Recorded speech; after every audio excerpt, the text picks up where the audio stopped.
That's what we're working with. We got a 10-pound pork belly here. Now, I'm not gonna be using all of this. I'm actually gonna use half of this to make the pork belly tacos, and then the other half I'm actually gonna make some bacon. So stick around and you can watch that on my next video. So, we're gonna go ahead and just slice this right in half. And we're gonna go ahead and get rid of some of this blood. All right, now that we got the one that we're gonna be using, I'll go ahead and pat this a little dry. All right, so we're gonna make probably about 1 inch or so thick cuts. Now that we got our pork belly all taken care of, the seasoning I'm gonna be using is Imperial Valley Grill Society's Mexicali blend. Now, I know Eve from Imperial Valley Grill Society, I know she made this seasoning for carne asada, but it kind of reminds me of like an adobo seasoning with a little bit of citrus in it. Phenomenal flavors on this rub. So that's what we're gonna be using today. So we're gonna just get a nice coating. But yeah, when you try this seasoning, really tasty. It does go good with carne asada. But like I said, it can go good on pretty much anything. That's pretty much how we're gonna season it. I'm gonna go ahead and season the rest of these, and I will see you guys out on the pit boss.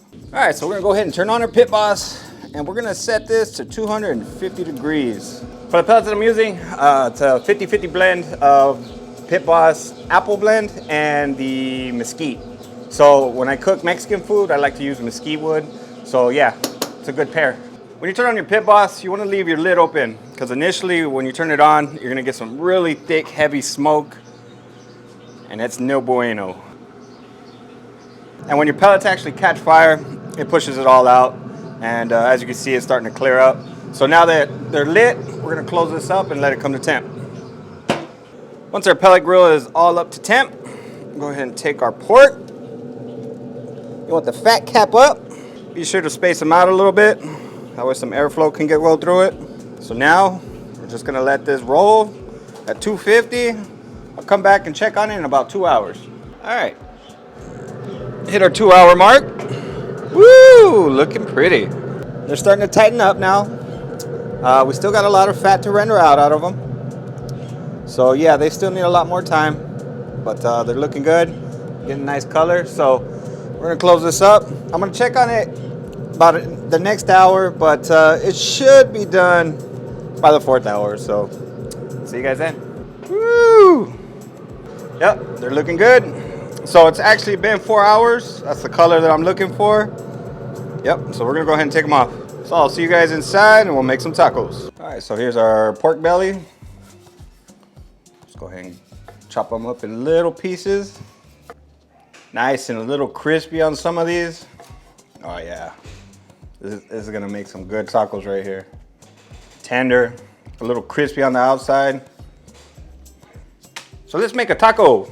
Got a corn tortilla. Lay down some of our pork belly. And just put a little bit of guacamole, some creamy guacamole. A little bit of cabbage, just to add some fresh crunch. Some pico de gallo. A little bit of salsa de chile de árbol. And to finish it off, a little bit of lime. And that right there, folks, is our pork belly tacos. I can tell you right now, this is gonna be an amazing taco. I tried the meat, it's delicious. So, cheers, y'all.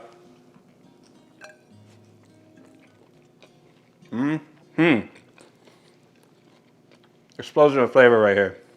Definitely go check out that seasoning. That Mexicali blend from Imperial Valley Grill Society is some good stuff. If you're new to my channel, consider hitting the subscribe button. That way you can see future videos just like this. I have these recipes, they're really good. You should try them out. Now y'all be beautiful and take care.